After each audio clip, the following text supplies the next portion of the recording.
I thought about studying animals for some time and realized that animals in some ways have it a little bit easy and that they can run and hide when the conditions get too stormy. Whereas seaweeds, on the other hand, have to just cling to the rock and flap in the waves and maybe change the way they grow or how they look in order to survive. And I thought that was really fascinating. My name is Patrick Martone. I'm a professor in the Botany Department at UBC and one of the curators of algae at the Beaty Biodiversity Museum. So algae are a special group of organisms that are really diverse. They're photosynthetic. Most of them are aquatic. And we can think about them in terms of phytoplankton, which are tiny microscopic things that live in the oceans and in lakes and rivers around the world, or as seaweeds, which are the macroscopic, the large photosynthesizers that tend to live in nearshore habitats. They provide food and habitat for all of the animals, so they're a very important part of our ecosystem. One kind of seaweed are the green algae. And the green algae are the only group of seaweeds that ever made it to land. So all of the trees and plants that you see on land evolved from the green algae when they moved out of the aquatic environment up into terrestrial systems. And a common green alga that you might know of would be ulva. This is the sea lettuce, which is really common in nearshore habitats in BC. The brown algae are another group of seaweeds. These are some of the largest algae that we have along the coast.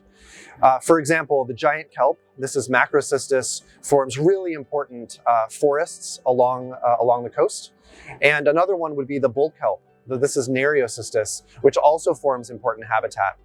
And these two large brown algae form three-dimensional environments for the animals and other algae to live along our coast. The red algae are one of my favorite kinds of seaweeds.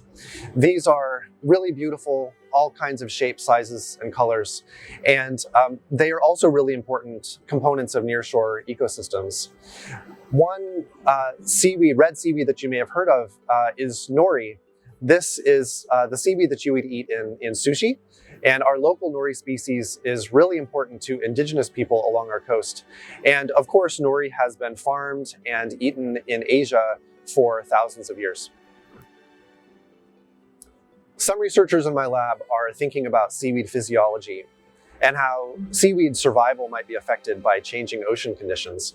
So changes in ocean temperature and ocean pH that might negatively impact seaweed performance and seaweed survival might work its way through marine food webs and affect marine communities on a broader scale. Because seaweeds form important habitat and food for animals, anything that might affect the seaweeds might also indirectly affect the animals themselves. So who should care about seaweeds? Well, all of us should care about seaweeds from a number of angles. For one thing, you probably brushed your teeth with seaweed this morning or had it in your ice cream last night. So seaweeds are grown, harvested, farmed around the world. And in fact, kelp aquaculture is huge right now in BC. And it's really important not only for food and cosmetics, but also for many different medical uses. And so lots of people are thinking about the economic uses of seaweeds. But the other aspect of this is that seaweed form really important habitat along our coast. So if you're a scuba diver or if you fish or do anything along our coast, chances are you're in and around these environments that include seaweeds, which are supporting all of the animals and other organisms along the coast. So seaweeds are really important not only for economic uses, but also for biodiversity.